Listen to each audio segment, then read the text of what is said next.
have arrived to the Sedwig house, Mrs. Wig's house. I have a funny feeling she's struggling with the heat too. Just an update for you all on the temperature. It's 85 degrees Celsius and 100 million degrees Fahrenheit already at 8 o'clock in the morning. I think James Hendry described it as it felt like a piece of the sun had fallen out of the sky yesterday and landed in his lap. And I honestly cannot think of a better description. So I'm going to copy exactly what James said. And we have the rest of the day to go. Okay, complaining is over. I'm done complaining.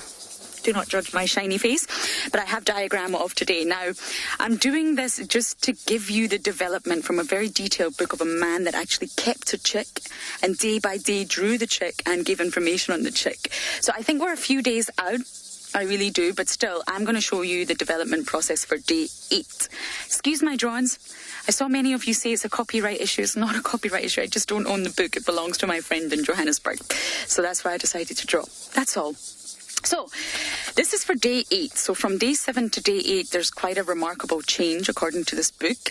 And it says the Mesophile feathers emerge very rapidly, thus reducing the amount of bare skin visible. So you don't really see those patches of bare skin anymore.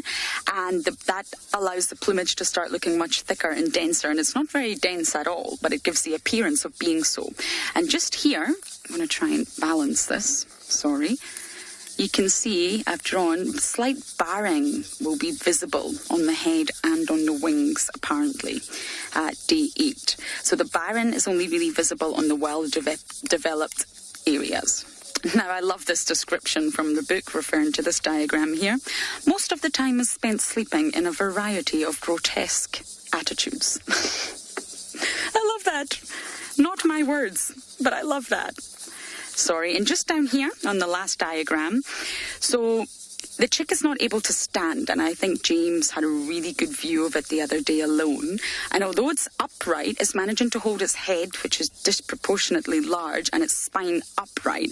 It's only able to hold itself in that position because it's what we would call squatting. It can't stand upright. It's squatting. It's not stretched out the legs properly. And here you will see that it will start to stretch the wings. Now, this is probably just to develop the muscles. It's obviously not going to take off and fly anywhere right now, in case you were wondering.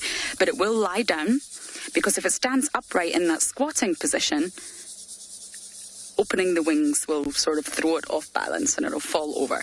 So that's my diagrams for today. But obviously we're on the 9th of November now, I believe.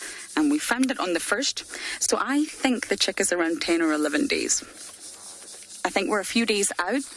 But of course, once we start to see it on its own without mom, we'll get a better indication. So the next time you see me on Drive, I will have day 9.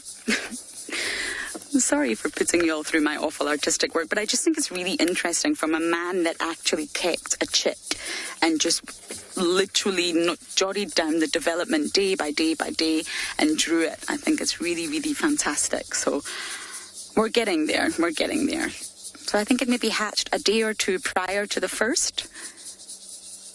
So we're really not far behind. I'm still convinced it's not quite at the 2-week mark. But again, I could be wrong. And again, we're not really getting the best views of it since Mom's here.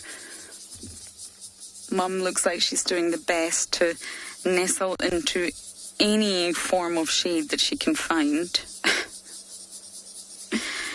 And of course, I will continue my daily visits to the wig house, and we'll keep following the development of this little chick.